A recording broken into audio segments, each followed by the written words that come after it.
Hey folks, Kilt-Man here. Kilt-Man at your services. How are you all? We're all doing very, very well. Now, quick disclaimer.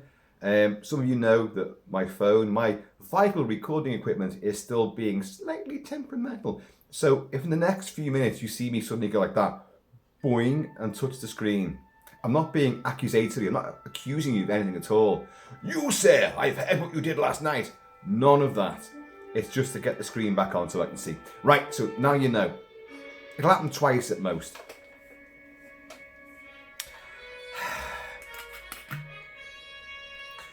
Where no man has gone before. Actually, I've been here a million times lately, it seems. So, anyway, folks, I've got a lot of videos to catch up on. It's been one of those crazy weekends, as normally happens. But this one's been slightly different. There's been music festivals and blazing great sunshine. So we've been out a lot. And even today, which is Sunday, the time of this recording, we're watching a band later on. The Undertakers in the Cask. The Undertakers in the Cask. Perfect, of course. It's going to be dead good. And anyway, so it's going to be a crazy fun packed day again. So I'm going to try and catch up on some of the videos now. And this was one I planned for a few days before. And we've been clearing out my mum's house, big Kilt Mama's house. She's still there, don't worry, she's still there. We haven't cleared her out yet. But it's a big rambling mansion, a bit like this place. But my late father's stuff, big Kilt Papa, his collections, his hoarding of books and uniforms, bayonets, buckles, badges, belts, helmets, God, all sorts of stuff. Statuary, tons of things. We've got to get shut. So we've been going through it bit by bit. Me and my brother, here, I'm going to hit the screen now. Me and my brother have been clearing stuff up and doing lots of tip runs, going to the tip with beds and chairs and just, there's so much you wouldn't believe. But in so doing, we found various things from our childhoods. There is another brother and a sister, but they're not involved in this. They're hundreds and, in one case, thousands of miles away. So, lucky bastards. Always falls down to us. And you're finding bits of your childhood, bits of nostalgia, and it's great. And I found, and this was actually not this time, it was like a previous week I found this. And hence all, the Star Trek paraphernalia. Thanks to our good friend, Steve 007 Smith, this fabulous canvas artwork here. Thanks to Rubies for these great Star Trek original TV show masks. And thanks to Star Trek itself for releasing this awesome 1977 annual. Do you remember those days of annuals? I mean, I don't know if people around the world had this, but certainly in the UK, when you were a kid in the 70s and the 80s, at Christmas time, you got all your normal stuff. You got your games, you got your Buckaroo, you got your, your books and loads of stuff. And your big Christmas stocking, that horrible, weird sort of meshwork stocking. So all your major stuff was there under the tree, stuff at the end of the bed. And then you got this bloody stocking with a tangerine in it. What was that about? What was it? Who wants a tangerine at Christmas? Who wants a tangerine any time of the year? But a fucking tangerine. What's that about? I don't get it. I mean, you get the little bags of stuff. You know, you get packaging and there's a big thing in the packaging, and you get one of those little sachets of whatever that stuff is, and it's to try to keep the air secure inside it and all that kind of blurb. Well, does a tangerine do that for all your gifts and toys inside this ridiculous stocking? I don't know. Answers below, please, because someone let me know what that tradition's all about. But you used to get annuals. My mum used to always like. My dad never wrapped anything. He just gave the money to me mum. At Christmas time, like here's a couple of quid. Get the kids some stuff, like. And I was the youngest by far of everybody in that family. And so by the time I was born, my two brothers and my sister had kind of bugged out. They'd gone. There's 16 years between me and the next person, in my kinship. So I was kind of brought up really as an only child. What a lucky bastard I turned out to be, because everything I wanted, I got. Wonderful stuff. Didn't have to compete with anybody. It's great. So your annuals, and my mum would obviously go out and get all this stuff, and she'd pack them all as a job lot, which was great. Hit the screen one more time, and it should be all right for the rest of this now, hopefully. All the other stuff would be individually wrapped, which would be great. So you had hundreds of packages there, but the annuals was always one that, oh wow, and you'd see like this stack wrapped up in this elaborate paper, and you could tell because of the block shape of it, like, and you'd sort of run your finger down the outside of the wrapping paper. That's 1, 2, 3, 4. The hardbacks and all that, like, and you feel, okay, that's 1, 2, 3, 4, 5. You've got 8 annuals, maybe 10. And in those days, it would be annuals for, well, obviously Star Trek, which we're going to cover here, Star Trek, but you'd have like a Star Wars annual, perhaps. You'd have the Professionals TV show, Starsky and Hutch. You'd have a Scooby-Doo annual. You'd have, I don't know, Doctor Who. Well, you would have, I've got loads of those as well, actually. And it was just wonderful, wonderful stuff. Chips and, oh God, what else was there? Man from Atlantis. You'd have all these little annuals coming in. And I loved them. And part of Christmas Day would be spent just perusing your annuals and going through it all. The comic strips in there, the text-written stories, and all the crossword puzzles and the little stupid games and the double-page spread and all that. Like, but it was wonderful. And it really is a trip down, memory lane, a bit of a jaunt through yesteryear.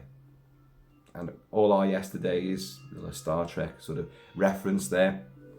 I mean, these days, do people have annuals at all at Christmas time? I'm sure they do. But what would it be? It's going to be like I'm a Celebrity, Get Me Out of Here annual. Strictly Come Dancing annual.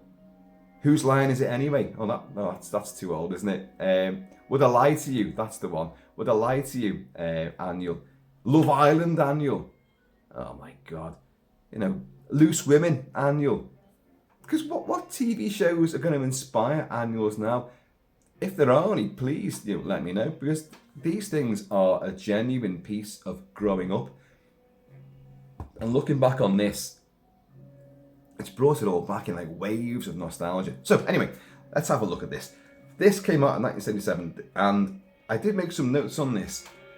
In America, you had Gold Key Comics.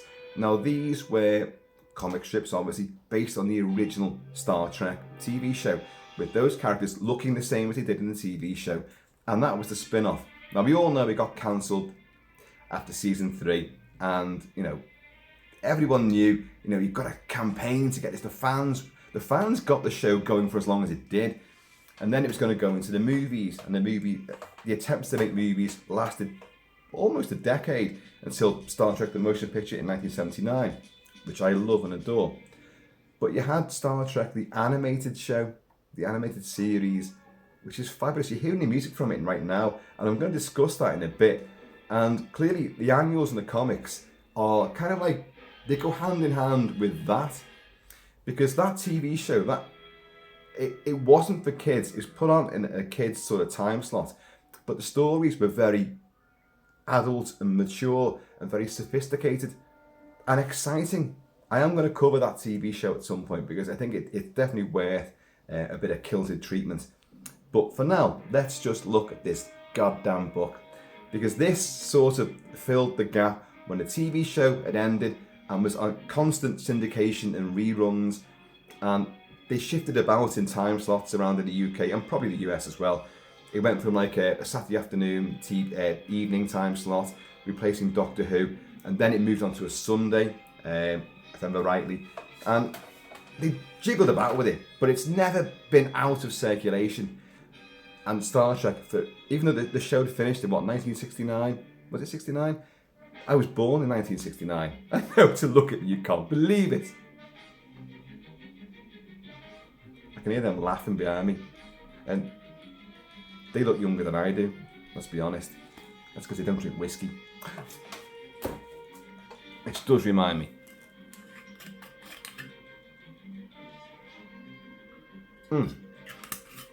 Right. So these sort of filled the gap once the TV show had ended, but people of my age were watching it in the 70s as kids. So obviously it was still a brand, it was still a marketing tool. Well, let's give them more stuff. Action figures, toys, and blurb, and bollocks, and, annuals. So this, and there were many, and they started running from, I think, 73 to 83. I might have got the dates wrong there. And I had more than just this one, very definitely, but I cannot find the other ones. Sadly, I wish I could, but I can't find the other ones. But this is awesome. Now, the reason why I want the screen to be on, because so I can see it, I want to point things out to you. If you can see here, I mean, look, you've got big Spock face there, but some dickhead, some enterprising young dickhead, has drawn laser beams or phaser beams coming out the end of the phasers. It's like this. Who would that be? Well, it might be this guy who struggled to write his own friggin' name. Up there. Christopher Maccanini. Yeah, me. So 77, I'd be, what would I be? I'd be 8 years old. 8, yeah. And I love this book. And when we found it in my mum's, I was like, just this sudden wave of, wow, it's mine. And my heart just leapt. And I grabbed it. There's many bookcases in many rooms. And like, you've got to go through these with a fine tooth comb. And like, I just, oh my God, why didn't I have this book? Why had I not kept it?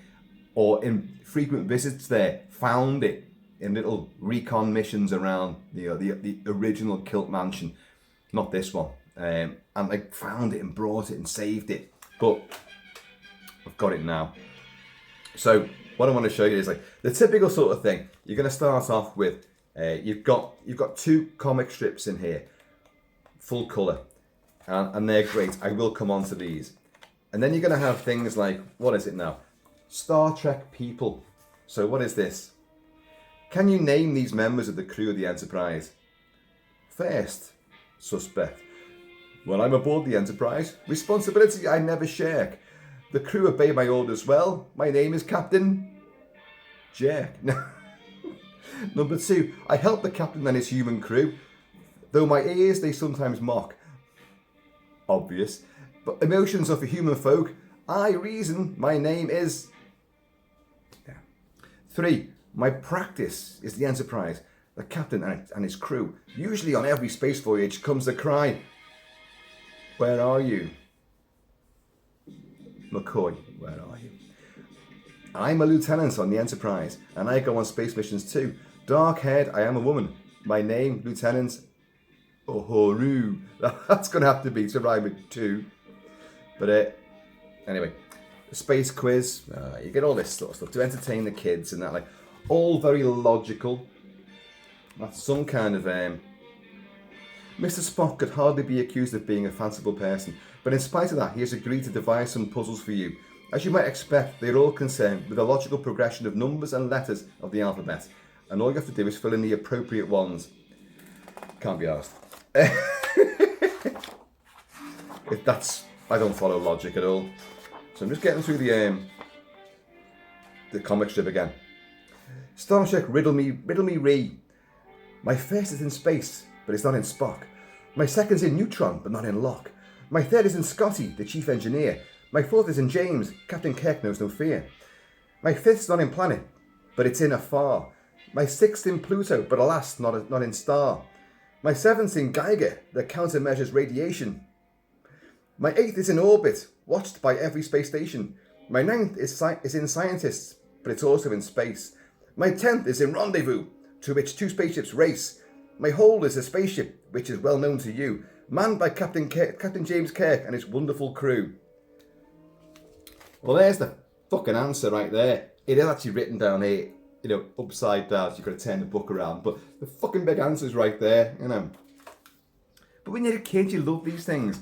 And you go back to it, even though you knew all the answers. It was just, you go through it. You didn't have videos back then. You couldn't watch movies on demand. You couldn't watch your favourite TV shows. You couldn't stream anything. You didn't have physical media of anything either. You might have a few singles, actual vinyl singles, and maybe a compilation album of the Star Trek themes. You did have that, but you didn't have the actual episodes themselves to watch at your own leisure. So you get to make do with these and the awesome photo novels. I've already shown you, I've got a couple of those, I've shown you those.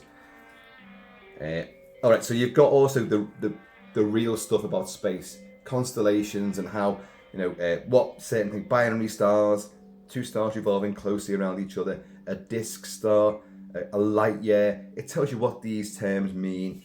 So you're learning things. Bailey's beads. Am I reading the right book? Aren't they something else? Oh, it's love beads, son. Yeah.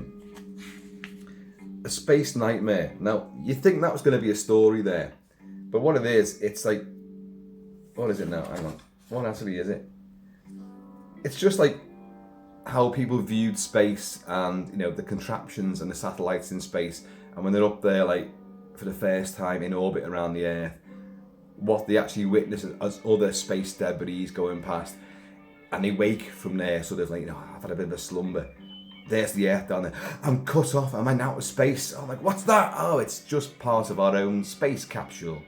It's just man's awakening into space. Kind of a deep thought, I suppose, really. And then you get sky-high humour. Yeah, the jokey part. I won't even bother with that. And then you get the game. There's the game. Look. What's it called? The Tunnel of Death. So you obviously got to work your way around this, and shit will happen. Look at these guys. I've got a mate who's a dead ringer for that. He hasn't got a third eye and a big, massive, sort of, what do you call it?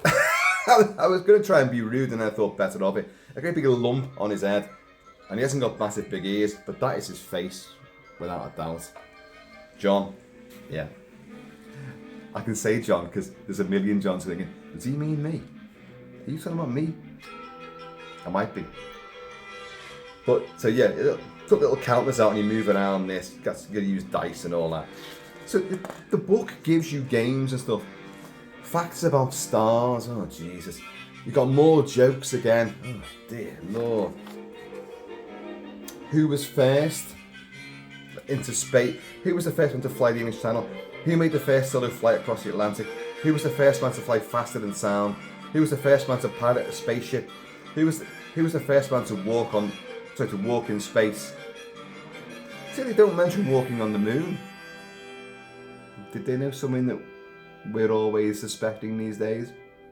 I don't know. You've got Spock again, you know, which planets? As I'm sure you know, Mr. Spock knows just about all there is to know about the planets in our solar system. But our solar system is not his solar system. But how much do you know? Test your knowledge with Mr. Spock's questions below. He has devised sets of clues to help you discover the planets. Score 3 points if you find the correct planet after 1 clue. 2 points if you discover the planet after 2 clues. 1 point if you find the answer after all 3 clues. Now, this is the sort of game that when you were a kid, you get your brothers, you get your sisters, you get your mates, you get your mum and dad involved in. And your mum and dad would be like, oh, for fuck's sake. Why did I buy these books? This fucking kid's annoying me now. Jesus, I don't care about constellations. I don't care what Mr.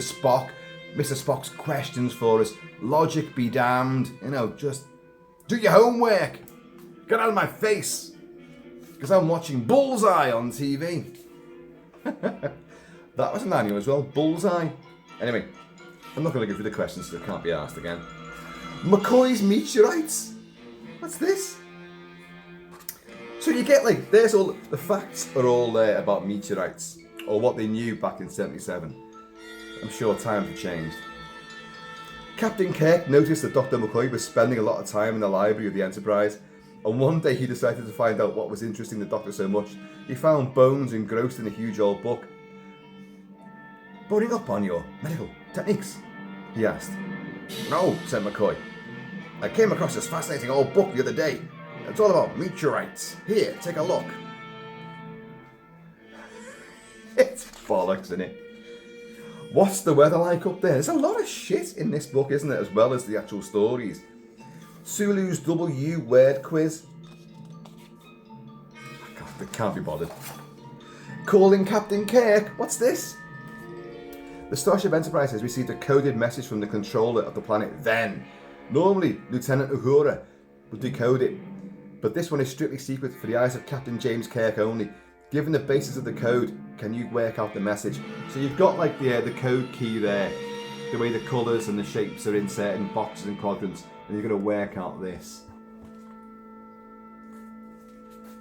I'm going going to cheat. It says, this is what the coded message is: keep away! There is a deadly plague on this planet. Do not transport any members of your crew down here, or they will die. Please go for help. Well, what's the answer? What did Captain James T. Kirk do? I bet he just fucked off, screw that.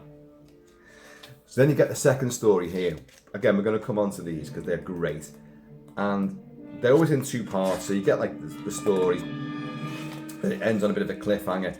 And then you get some more space talk. Space and spacemen spell Spock. S is for supersonic, stage and satellite. P is for propellants. O is for orbit. C is for capsule or cosmonaut. K is for Kirk and his crew. K is for Kirk. They're not saying that crew begins with a K. So, but the universe as you won't see it. The first known attempts to explain the sun, moon and stars was made by the Sumerians 3,000 years ago. And then they made that book. The ancient Sumerians, demon worshippers and warlocks discovered their magic and made the Necronomicon. Star Trek bleeds into the evil dead. Then you get part 2 of this story. And I think that ends the book. I think we end on that. Yeah, we end on that. And you get this gorgeous sort of super psychedelic imagery there, double page spread, which is at the start of the book as well. Just want to show the back of it there. The Enterprise swooping in across a landscape and destroying something. Full phaser bangs, whoosh, boom. But it's great, isn't it? It's great imagery. And I did not defile that with any of my inkings, but I did defile the comic strips themselves. And that in itself is quite amusing. Well, I think it is. I'm going to put that down for a second and let's make some more of this. I've got a playlist of obvious Star Trek music here. We'll come back onto that as well.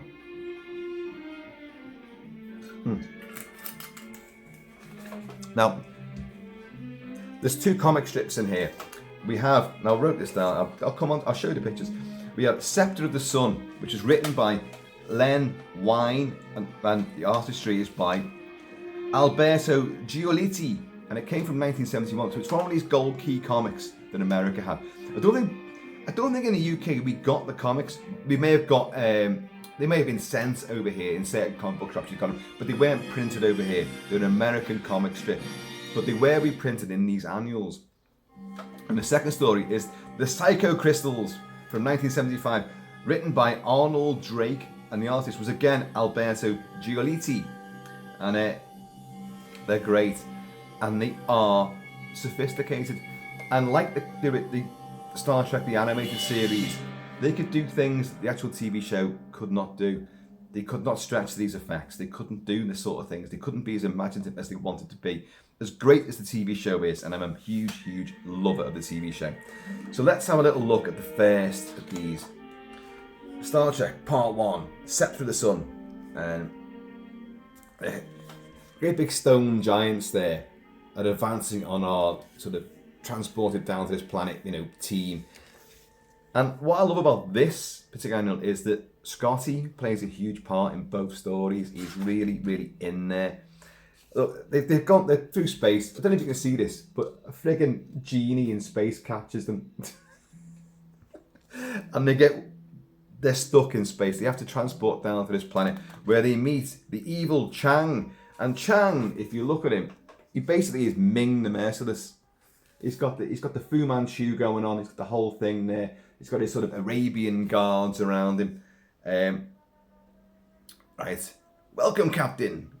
Welcome, Captain Kirk. Gentlemen, I trust you haven't found the trip too unpleasant. Who are you? How have you brought us here? Through sorcery, naturally. A somewhat more subtle art than your science, you'll find. And my name? Chang will do for now.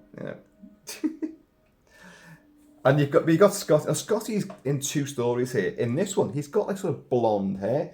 Looks like a sort of Kirk sort of variant.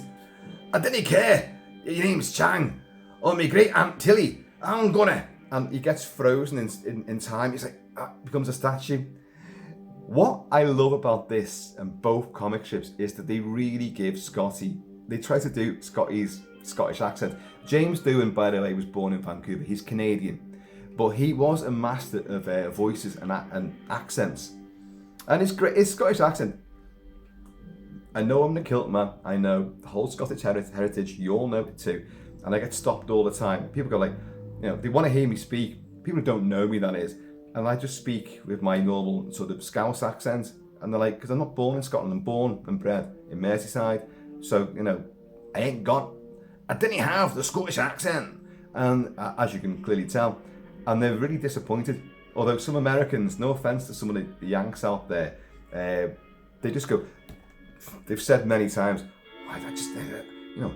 that Scottish accent, I love that. That's so amazing. It's so rich and colourful and vivid and flavourful. Man, you've got the full package going on. Why, thank you kindly.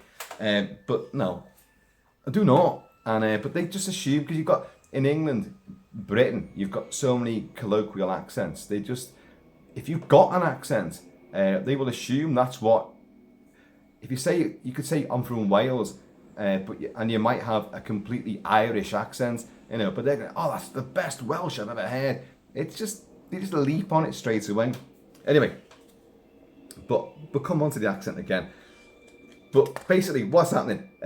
Chang wants this sword, this flaming sword, to be destroyed because he can't have power on his planet. There's another ruling class that he's got to send our Federation boys out into the wilderness to go and find this. I don't know what they got to find. Well, they've got to find the Scepter of the Sun. That's what they've got to find, which is the title of the story. And the Scepter of the Sun is a play on the Spectre of the Gun, which was an old original series episode. Right, hang on a second. But Captain, you misunderstand me. You don't have to comply with my wishes. Of course, if you refuse, my genie will reduce the Enterprise to so much space rubbish. Because don't forget, they're held in an orbit above this planet by this genie. Or are they? So off they go to find the Scepter of the Sun. Which, with that, he can knock down this sword and regain full power of his community in his city. They incur the wrath of these great big stone giants. And that's a scene very reminiscent of Jason and the Argonauts and Talos coming to life. These stone giants suddenly come after them and they're firing phasers at them, full blast. It's no good, Jim. Our phasers don't have any effect on these things. We can't just stand here and wait for them to smash down the wall. And if we don't, Spock, follow me. I have an idea. One that could save our lives, says Kirk. And they dart between the legs of these great big stone giants, who then start swinging clumsily at each other and destroy each other in so much tower of rubble. Chang sent his daughter, whatever her name is, some mystical. Kirk's always got to have some kind of beauty involved. There she is, look. And yes, lovely. But it's. Let's just see. Oh yeah, there in a sort of arabesque sort of gear, belly dancing gear. Bit of a Caroline Munro sort of lookalike there, I think, as well. They also encounter a group of barbarians who are very well-spoken barbarians, and they have a bit of a skirmish. Look at this. Kirk's doing one guy in there, he's punching another guy.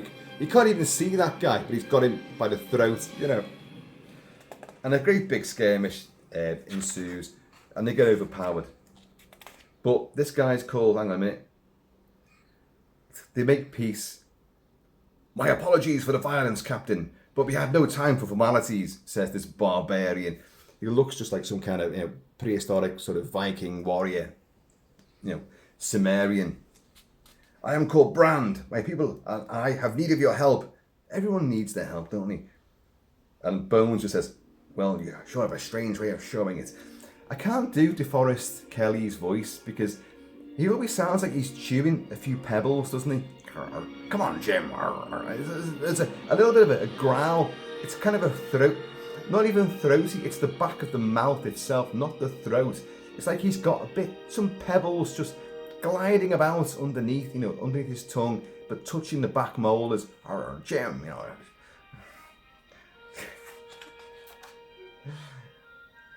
It's life, Jim, but not as we know it. I can't do it at all. Now, these guys were from the same planet as Chang. On what planet was that? The twist is they were from Earth, And they were sent out many, centuries before the Starship Enterprise went on its 5-year mission. But they were peaceniks. They wanted all hell on earth was taking place, wars, politics, and kind of like what's happening right now, pandemics and all sorts of jiggly-pokery in the political stratosphere. So they jetted off to find a new place. But Chang was also just another member of their team. But when they got to this planet and landed up here, Chang found a way of... they despised him and he was outcast from their community. But he found other people on that planet and using his... Well, for some reason he has powers of manipulation and he can convince these people, these lower classes, these idiots, that he's a powerful warlock. So the more that they believe in, the more power he actually assumes. Or something like that. So he comes back to his original, shipmates who've built their own community and subjugates them because he's a king in his land and he wants that. He's being held aloft. Look at these acolytes. But this was not the same Chang, for something had happened to him on his trip through the mountains. Something strange, sinister. That's right, you spineless lackeys. Bow and scrape before me as befits your station. But they can't. We can't resist. Some occult powers. He's forcing us to obey. So he's now got some mystical powers as Chang. So Kirk and crew sort of bond with Brand and his barbarian heathens, and they go back. Well, they find the scepter for one thing. There's the scepter. There's a scepter there. But they get once you've awakened the scepter, its guardian, which is a great big 80-foot tall, rather dizzy-looking robot, comes out to attack them and defend it. So, once again, the phasers have no effect upon it. Fucking like stormtrooper weapons, aren't they? Stormtroopers can't hit anything anyway. But phasers, fire phasers, these things have no effect. I love phasers; they look great, don't they? But Spock does a leap off a cliff wall onto its back and opens up its little battery part. And he put the batteries in, opens that up, and frazzles it, and the poor bastard gets zzz. Look at that! Bloody page is falling out now. So anyway, they defeated the robot, they've got the scepter, they go back to see Chang, and they realise that Chang hasn't got a genie in place. It's a tractor beam holding the Enterprise, locked above the planet. And Chang, so people, they start moving on Chang. It's all, you're a liar, you're a schemer, you've just used us to, to your own ends. And he turns, hang on, what does he do? He turns somebody into this strange looking frog-like, hairy frog beast thing. But Spock just goes like, it's quite simple, Captain. Chang is a fraud, a fake. Everything we've seen and experienced on our quest, the giants, the sword, the robots, the war with Xandu. Did I mention Xandu? I've forgotten who Xandu is. I think Xandu's the thing he claims has got that flaming sword above his city. I don't know. We're only illusions. Chang made us believe it all existed, when in truth, it was all in our minds. So, when you leapt on that fucking big robot, was that on your mind as well? I don't know. So, once again, you've got Kirk. I don't know if you can see that there. Kirk is battling Chang's hordes there. So he's beaten some guy up on that side, and he's got a reverse fist in some of the guy's face. The artwork of these old cartoon strips is phenomenal. I do love it. But it's so massively, patently unrealistic. You can't be taking two guys out and being like, you just can't do it the way they're doing it. Normally, in these sort of images, they've got a foot outstretched, a leg outstretched, and they've got a boot under someone's chin. And they're taking some guy's head off with a roundhouse on this side, and they're doing a karate chop on someone behind them. It's just every limb has been brought into place to decimate your opponents. Chang makes a getaway. Chang Ming, he just looks like Ming, doesn't he? And up on the a rain-lashed sort of battlement, he's going to bring the sword down on Kirk. And he gets struck by lightning. Zzz. And I've drawn, I don't know if you can see this, I have drawn blood on Chang's face. Because that's what lightning does. Makes you bleed as well, according to my 8-year-old brain. And he's lying there in a puddle of rainwater and blood all down his face. But being a kid, I haven't used red ink. I've used blue. A blue biro. Why did I do that? Was I censoring myself? You know. Anyway, they realise that the genies just attract the beam, and they manage to disable that. And the Enterprise is called upon to fire upon Chang's citadel to destroy it forevermore. Boosh! It's gone. Of course, Captain, the irony is that Chang, with all his genius, had the potential to construct a spaceship on his own, because he wanted to nick the Enterprise. That was the whole point. If only he had the patience to wait until he could do so, he might have conquered the galaxies. I know, Spock, but Chang's secrets died with him. And for all our sakes, let's hope they stay that way. Now, the next story. I love this story. This is great. This is a great big one for Scotty. Hang on. Let me put that down a minute. And let me retrieve this. And we've got Star Trek II, The Wrath of Khan playing here. Something, the greatest action music ever. James Horner at his best.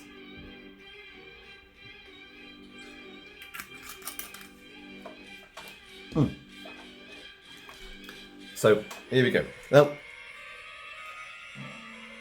these cartoon strips have like a first page, which is like an image from the story later on, almost like a pre-credits teaser sort of thing. And you've got this sort of crystal dragon coming at our boys here. Now there's Scotty, and Scotty's now wearing his proper red shirt, and he's got his dark hair again. In that first one, which must have been written in fact, the first one was written, Scepter of the Sun was written in 71, this one's written in 75. So, you know, they finally got it right. Right. Now these guys, right. Captain's log, stardate 1927-4. On routine mineral and biological survey of Space Sector 179, Subsector 23C. And you've got Spock's doing an announcement. I'll show you this. Spock's making an announcement to all the bridge crew. And radio spectro analysis shows planet Alpha 23C to be low in base materials, but high in some of the rare minerals used in our technology. And then Scotty leaps in. Ah, come on, man! Would you mind translating that for us, Spock? For us common folk? I mean, there are indications of complicated crystals which might prove particularly valuable in both research and industry. There, that's better. See, you can speak our language when you try, Mr. Spock. Right, anyway, they beam down. Spock beams down McCoy, Kirk, and Scotty. And when this is interesting. This 1 second later on the barren space body, hoot man, it's man. I'm that woozy, headache, nausea. Never felt that before. I bet you fucking have, mate. If you're a fucking Scotsman, you fucking felt that a lot. You're right, Scotty. You want to inspect the transporter when we get back. On one of these trips, we're going to wind up wearing a nose for a kneecap. See that you do that, Scotty. I don't relish the idea of being scrambled by a malfunctioning transporter. Or what would happen in that, you would have a transporter malfunction where, you know, the real science crew aboard the refitted Enterprise to go out and meet V'Ger get scrambled up in the transporter beam malfunction, and like Kirk's back in touch with like the space station. Like, are they all right? You know, Captain, what we got back here didn't live that long. Oh, you're like, oh god, because you kind of see him all twisted round in a transporter beam. Oh, it's like the Thing meets Rob Bottin's effects from The Thing meets Star Trek. It's all like, oh, mutations taking place. What we got back here didn't live long. Thank God, you know. So yeah, they're all feeling a bit woozy. And they go searching this planet, and they will find these strange crystalline shapes. And they split up, the three of them, and fucking Scotty is sent up on this huge plateau. He's got to climb up onto this plateau, and he will encounter these here we go. These big crystal things. Can you see that there? So you got Scotty. Well, will you look at them beauties? Worth a trip in themselves. I know a wee lady on Jupiter Colony 5 who'd love a necklace of them. Stephen Doherty, Stevie Boy Doherty, I know you're going to be taking the piss out of me doing this accent, because I can't even fucking say it properly. I'll chop a sample for the survey and a handful of glitter for wee Miss Jupiter 5. Before Scotty can bring the pick down, he's going to chip a few bits off. He gets bizzazzed by it, like, and I've drawn blood down his hand, like that. Great moons of Mars! That thing fired at me! Slowly, Scotty moves closer, and he starts looking at the different faces of... That page has come out, I'll get that later, of this crystal thing. I can see something like a picture on this facet. Blurry, but beginning to clear. It is a picture. It's a Scottish Highlander. But how on this life-forsaken planet? And if you look, it's a fucking Highlander who's slaying somebody there. And I've drawn blood weeping out from a split throat. Then as the image clears, great stars! It's me! it's his face with a Glengarry hat on. Well, a wee part of me anyway. That part that wants to ride off on the horse in all directions. Scotty the hero. Ha ha! It's blooding up again. But what the deuce does that mean? If Ferrer gives me the willies. And it begins to change again into different images of Scotty in different ages, different time periods. There's another wee picture for me on this one too. It's me again, or something like me as a youngster, yet not quite.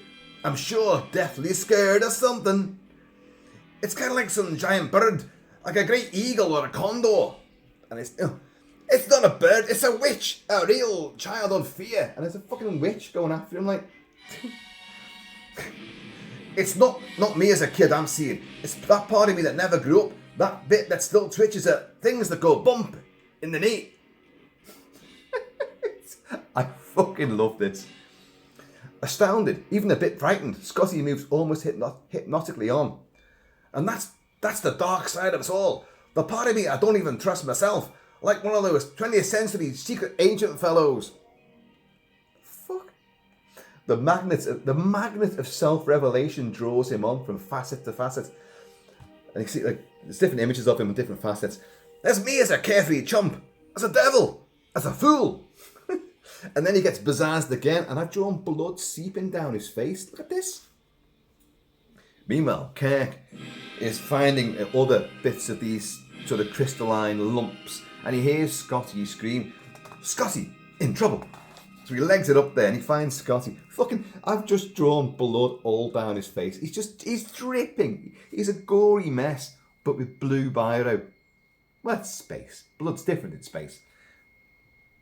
Swiftly, Kirk rouses Mr. Scott from his mini coma. It's a mini coma. What's going on? Oh, it's you, Captain. The crystal. Man, don't look at that thing. It can kill you.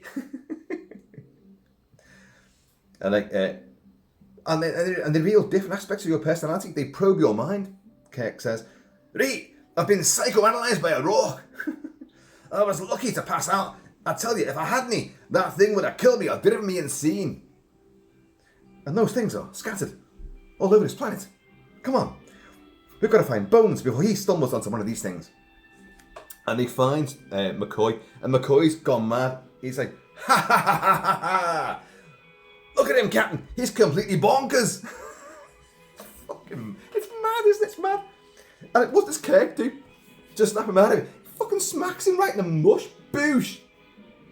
Instantly, Captain Kirk wells the maniacal Bones around and whap! "Who do you think you're?" "Oof," says McCoy. And like, obviously, they realise these fucking crystals are playing magic on their minds. So they all crash out for the night. Then at midnight, what? This is Kirk. "Quit faking it, Mr. Scott. I saw you move. Caught you, didn't I? You traitorous rat." So Kirk's gone mad now. And he goes for Scotty. Scotty, he's been brainwashed by the crystals and battered and almost died. And I've drawn blood all down his face. Now Kirk's trying to fucking throttle him. Scotty's like, "What? Don't play games with me. You were trying to kill me in my sleep. Oh, I've seen it in your eyes for months. You hate me. You're jealous of me because I'm the commander. But you won't kill me. McCoy, the skipper's strangling me." So McCoy fires like a little sort of, I don't know, what is it now? It's a dart, a necro dart or something. I'll find it. A KO, a knockout pellet he fires at him. Whoosh, like that. Knocks him out. A narco pellet will put him out. This is Bones now. My guess is the same crystals that attacked us with psychological images assaulted the captain with rays of paranoia.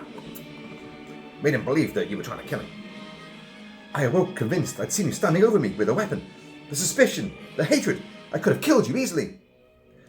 I believe ye. In fact, my windpipes are still burning from your caress. It's fantastic. Right, I've still drawn McCoy bleeding as fuck from every fucking orifice. And from every... Look at him there. He's weeping blood everywhere from his ears. No, that's never a good sign. Bleeding from your ears. That's never good. So they're going to call Mr. Spock to get him out of there. But instead, they get this wee guy. Look at that fucking fella. That is a man made out of crystals with a little feather and a wee Indian headband. How bizarre is that? Look at him. And Scotty tries to shoot him. Hang on. Or is it McCoy? No, it's Scotty. He's not too friendly looking. Notice that toothpick he's carrying. Well, he's not going to get the first shot in. And he gets bazazzed. And so poor Scotty's now bleeding from his hand as well as his head and the rest of his body. I've got another bit to make him bleed from. He can fire energy from himself, the way those crystals can. Who are you? Says Kirk. What do you want? I am called Izor. The rest you will learn in time.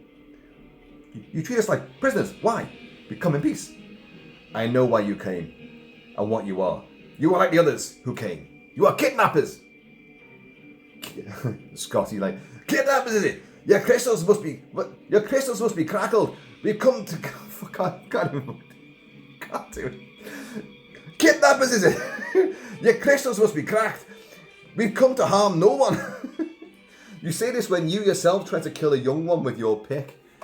Here's the twist. Those crystals, those big crystals, they're their babies, which they leave out in the sunshine to absorb energy. We'll come around to all this.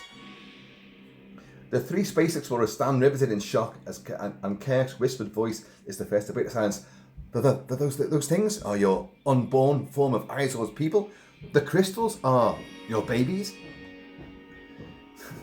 So they get led off to go underground, and you got Scotty still being fucking, just being Scotty. Yeah. You don't have to point that pig sticker at me, man. You're a band that is persuasive enough.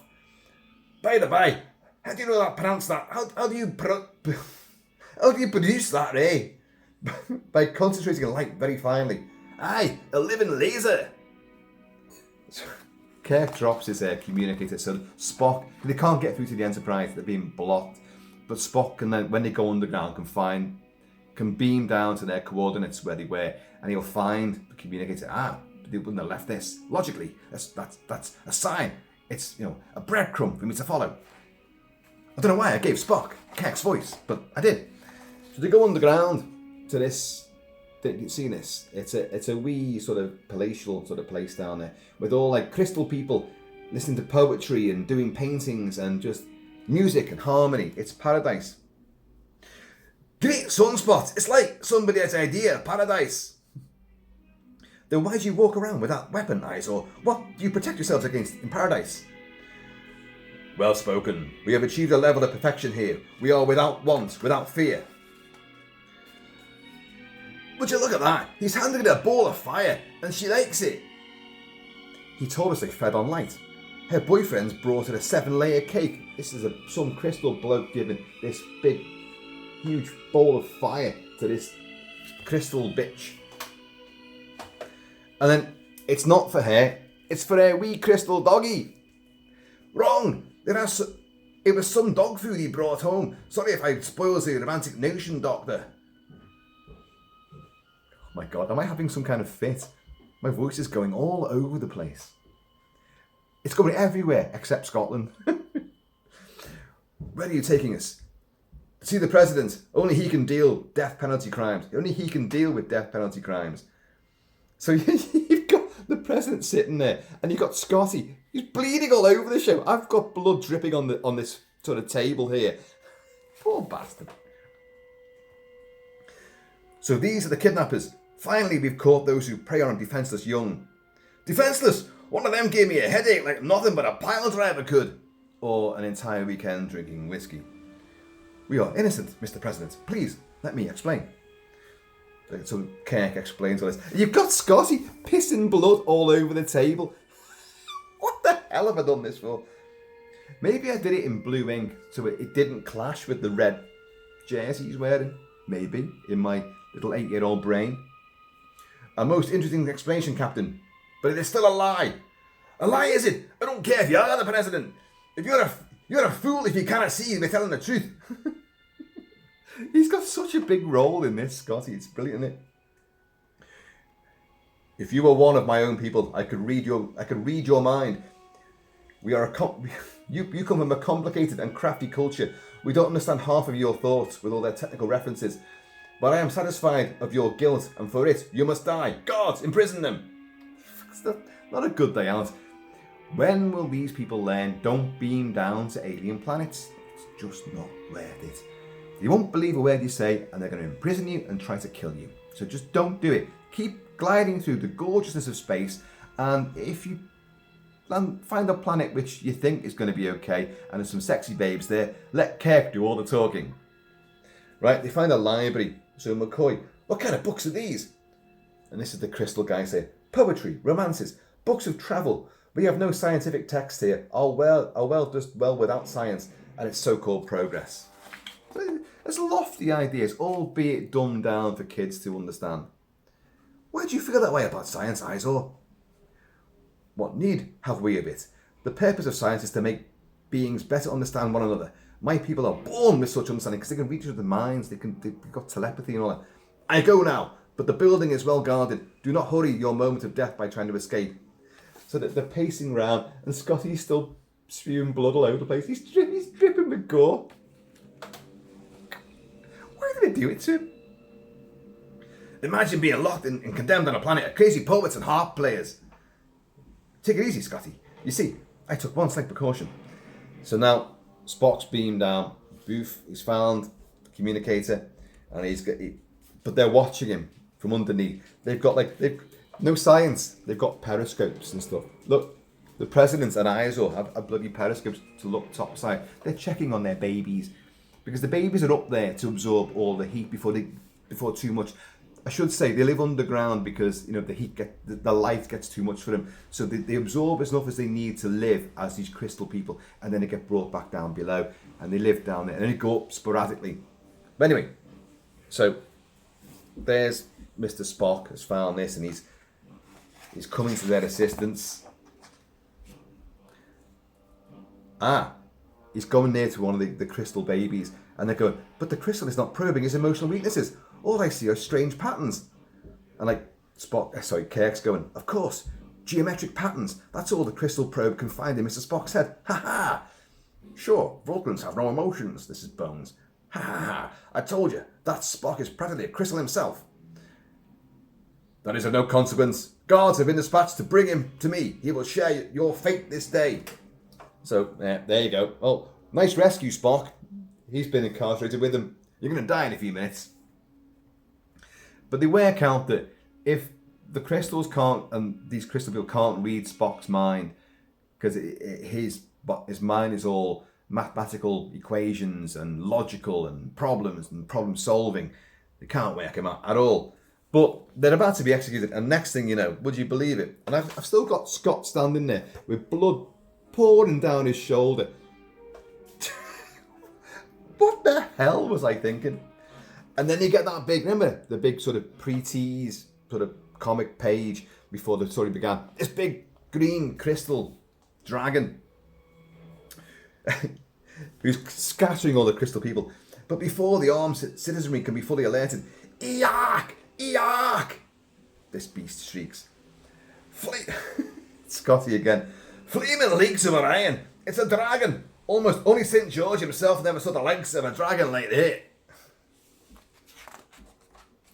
And they're throwing little spears at it, which aren't doing jack shit like.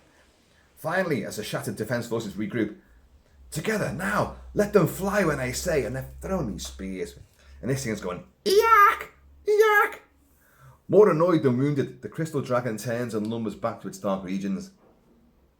I've often found myself lumbering back to my dark regions. He's gone, but that kind of attack won't hold him off for long.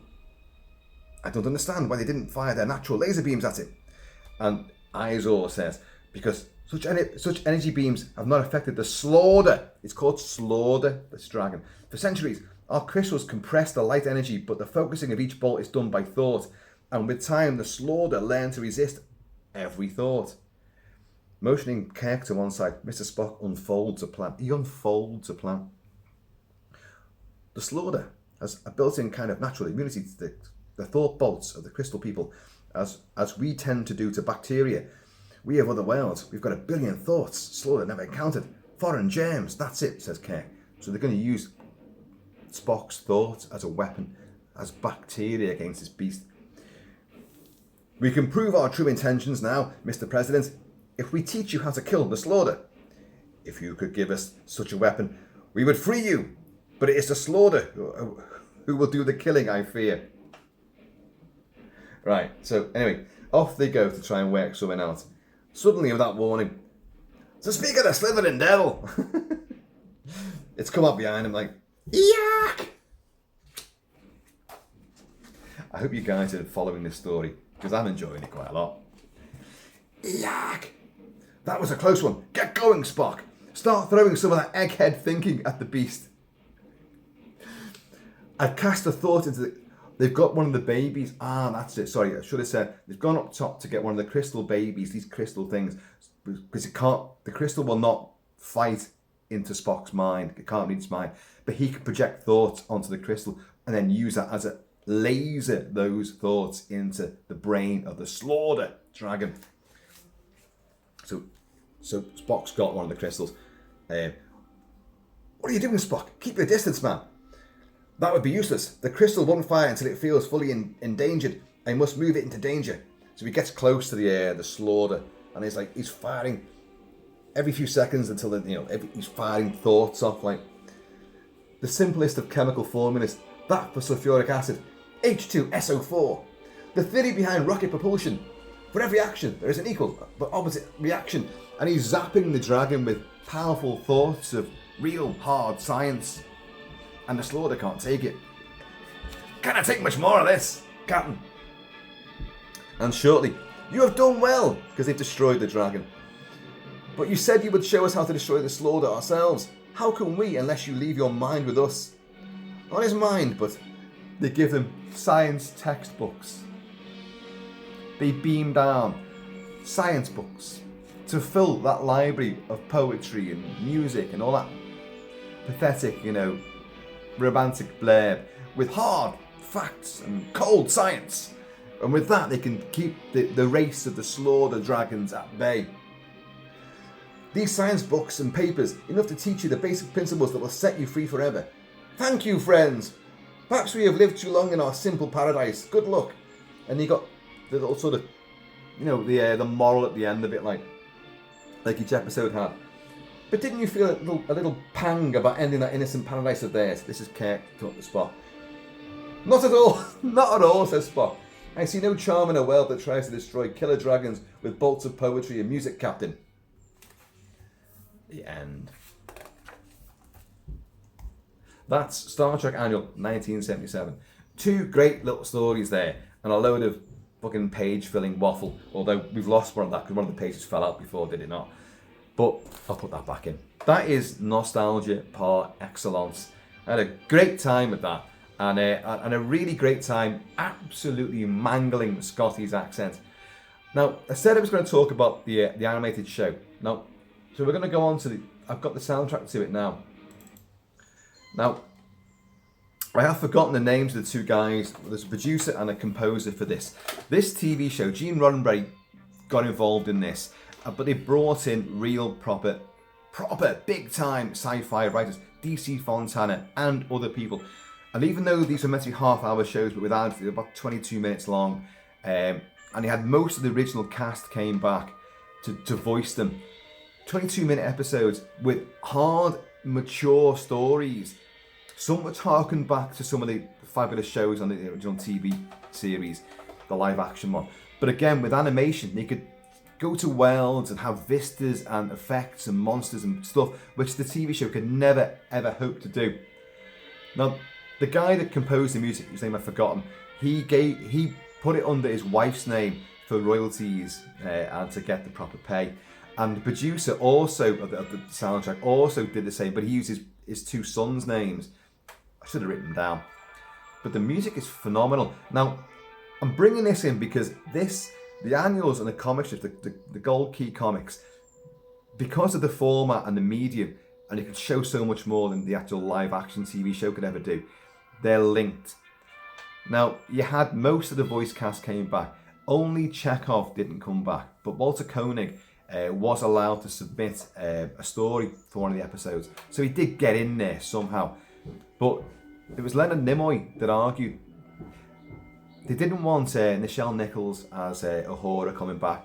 They didn't want Sulu, George Takei as Sulu coming back. They were going to voice them by someone else. And they were going to have the likes of, oh God, who played, oh I forgot her name, doesn't matter. One of the nurses, Nurse Chapel, who was an ongoing fan favourite, who could do other voices. But James Doohan, yeah, oh hey, Scotty himself. You know, they wanted him to voice these other characters because he could do other voices. But Leonard Nimoy said, hang on, the whole ethos behind Star Trek was that we wanted to have different, diversity, ethnic minorities going to be in there. That the future world was one of beauty and harmony for all races.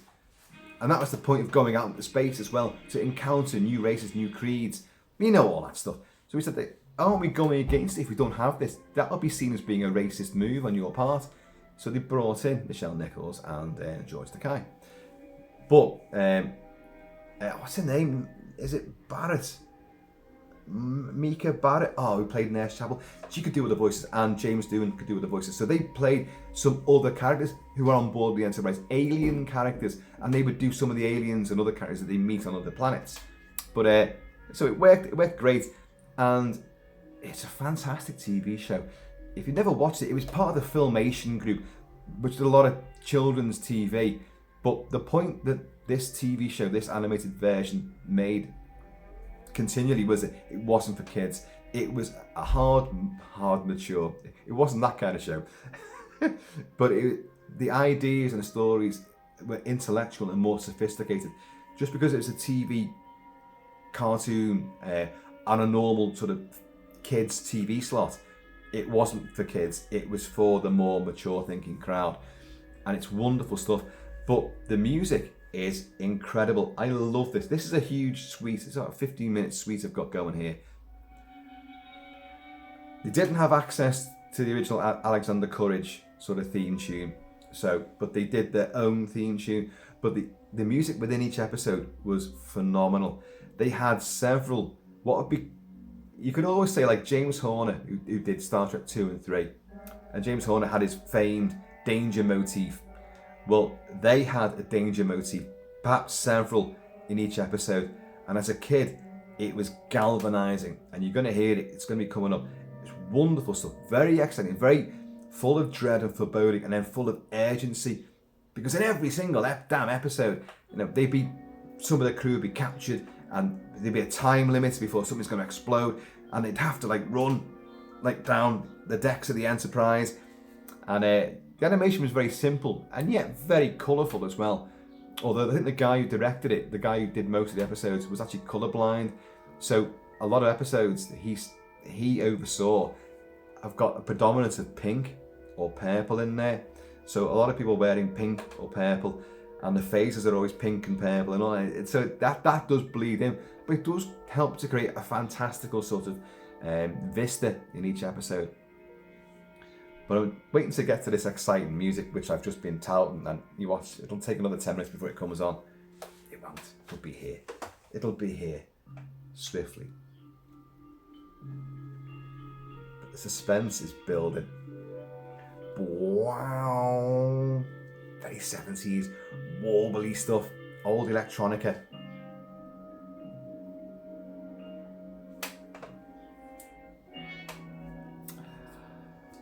Going down, innit? Never goes up.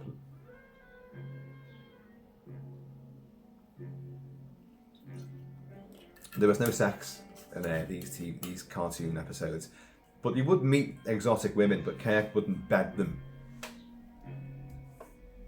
because that was the one sort of stipulation. Cut back on the violence and cut back on the sex, which, you know, the TV show itself alluded to a lot of sex, interracial kiss between the white Kirk and the black Uhura, and he was shagging green birds. Wow, wow. I think we're going to kick in now. Or not.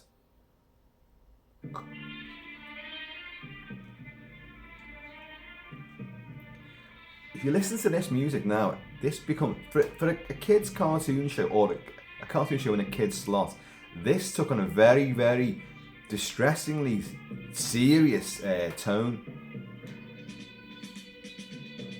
There's a Federation martial drum beat. But don't worry, the big danger motifs are coming in.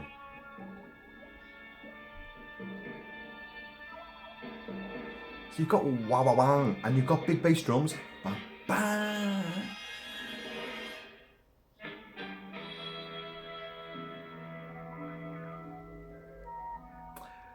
Where the hell is this exciting music I've been banging on about?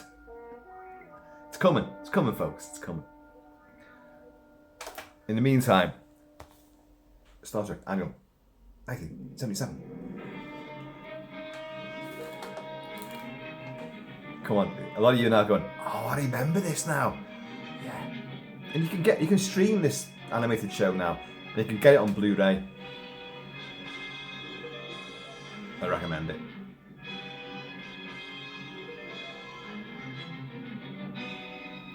Every episode would have this theme in it. Dun, dun, dun, dun.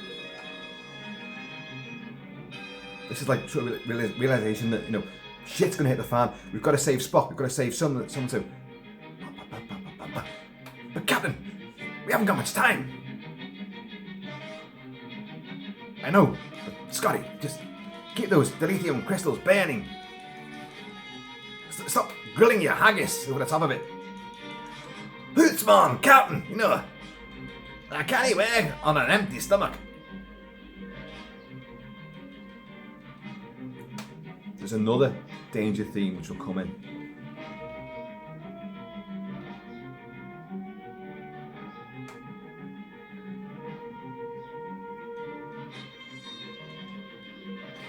The animation was very simple, and to cut costs as well. So you wouldn't, when they're talking, you wouldn't see the lips moving all the time. They'd cover their mouths with their hands, or they'd be shown from a different angle. You know, so you couldn't actually see the lips. It was just to keep the cost down and to use the same stock footage animation, frame by frame, of like the running. So they'd always be running, or the panic look on someone's face. It would be the same sort of thing. The Spider-Man animated TV show, which was great, was unbelievably repetitive. You know, every time he was swinging through the city, it was just the same shots. I used to love that as a kid, but when I got the full collected, all the episodes, it was agonising to go through, which this isn't, although it does repeat a lot of things, like stock footage. That's really edgy, that.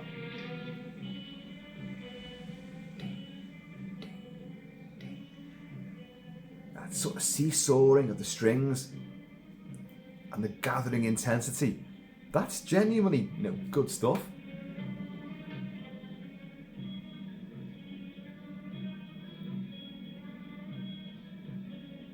And they got that sustained drum rhythm.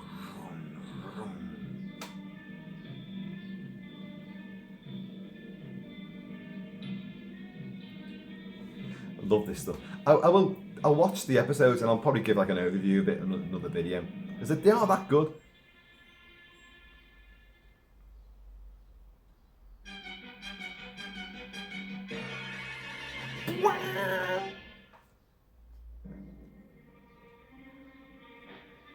Listen. There's a sort of 70s and 80s TV library stock quality. Now, Prisoner Cell Block H and many TV shows I've done videos on this because some of the themes in Armchair Thriller and Cell Block H were also in Dawn of the Dead.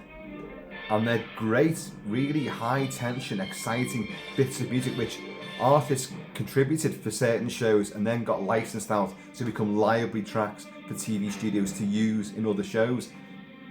And I've got a feeling that some of these would have been used as well. They're rolling big bass drums. That's pure Spider-Man there, isn't it? Wow. Wacka wacka. But can you see what I'm saying about this sort of sense of urgency and this propulsion?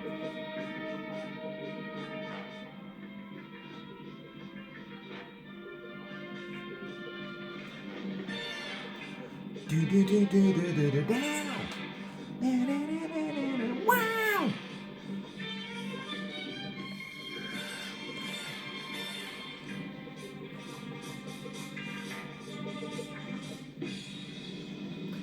A lot of cymbal action as well. It's quite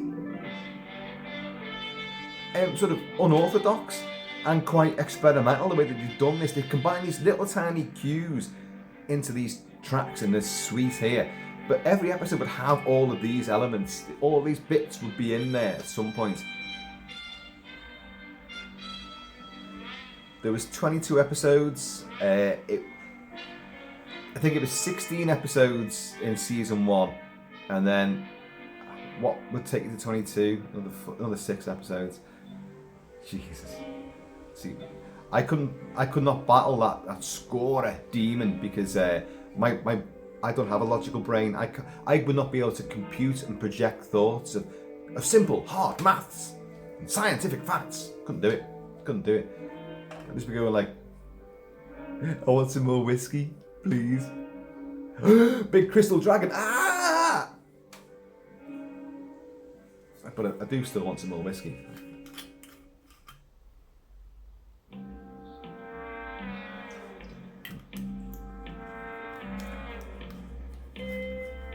There's a sort of, dare I say it, there's even like a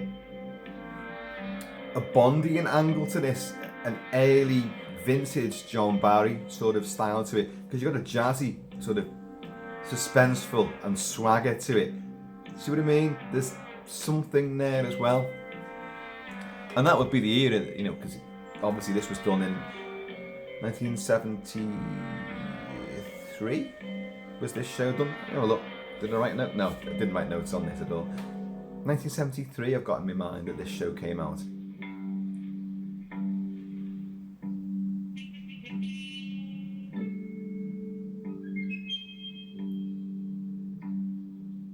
It's great, isn't it?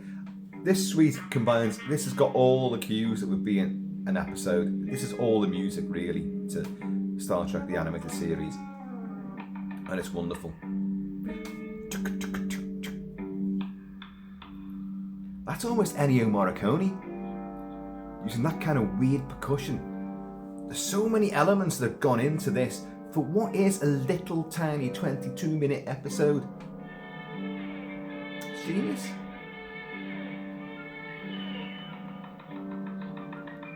Woodpecker.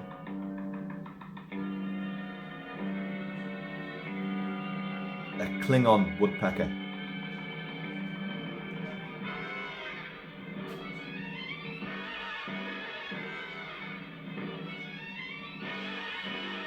Love that though. Wow, wow, wow. And this will be the end theme.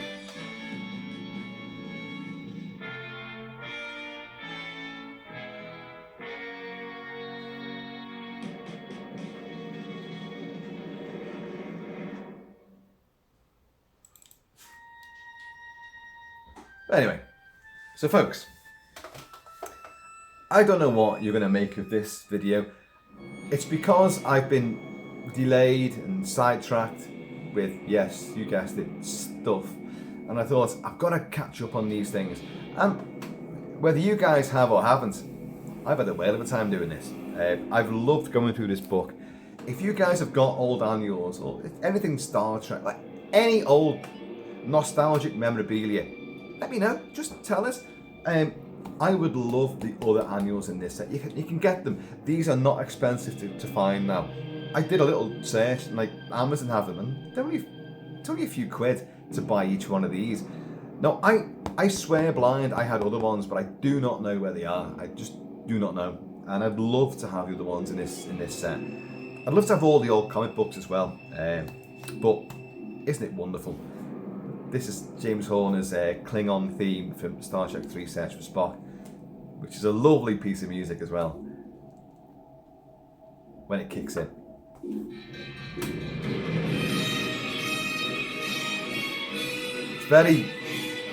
It's kind of jokey. He's got his tongue in his cheek with this. Jerry Goldsmith in Star Trek the Motion Picture, his Klingon theme was fantastic, absolutely fantastic, and James Horner does a play upon that. It's got all like wood block and tribal, percussion, and this. But you can't. You're not scared by this. This is pantomimic, but it's done deliberately so. Because isn't the Klingon captain in this? It's Christopher Lloyd, isn't it? Spock Brown. Can't be afraid of him. I have had enough of you. As Kirk boots him at in the face. You Klingon bastard! You killed my son. Klingon bastard! You killed my son. Romulan Ale.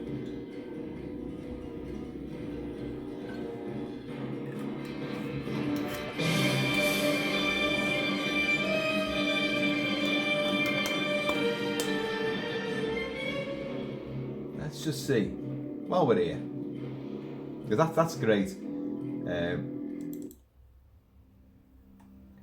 I think this is from Final Frontier, Star Trek 5. It's the one that William Shatner directed. I like the film. I know. What does God want with a starship? This is Goldsmith revisiting his Klingon theme from Star Trek the Motion Picture. Because you've got a little raggedy band of really big-haired, mad Klingons in this one. The captain of which was a really dastardly thug in the film Death Wish 2. Yeah. A bit of a Kiefer Sutherland look about him as well, back in those days.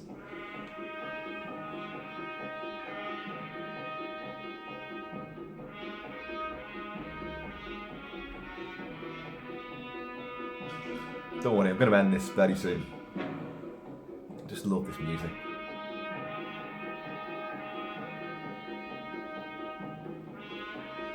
And I hope I didn't offend too many Scots, pureblood Scots, who've got the accents with my ridiculous mangling. I know, it was fucking extraordinarily atrocious. When I do a Scottish accent, my face gets a full workout. I'm like, hey, yo, fucking yeah, just. But as I said before, my mate Tam, who's from Edinburgh, we've got another mate called Denksy, Derek, who runs a saddle pub, who's from further up north, Scotland. Forgotten where now, thinking about it. And but neither of us can understand the word he says. Neither of us. Neither of us. And fucking, Tam's from there. No. I'm not doing this one. We're going to go into...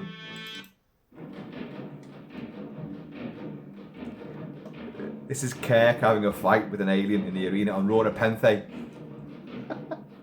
in Star Trek The Undiscovered Country, which is a great movie.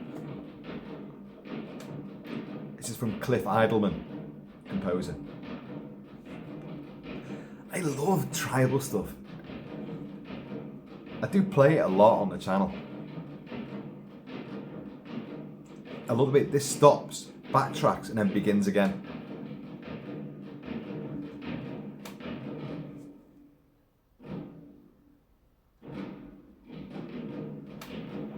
Just folds back and it goes, whoa!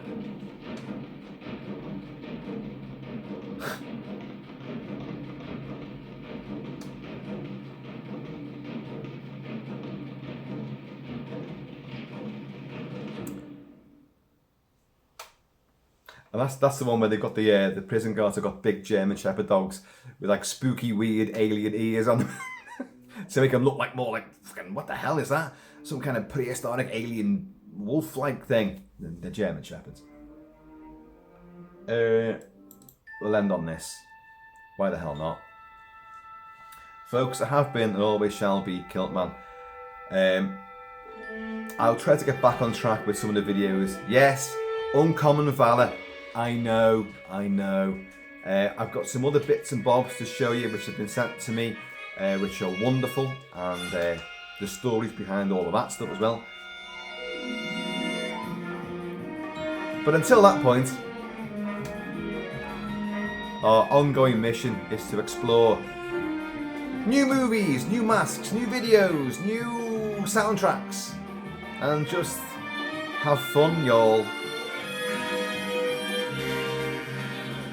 And don't spend green babes. They're fit as well. I'm going to see you all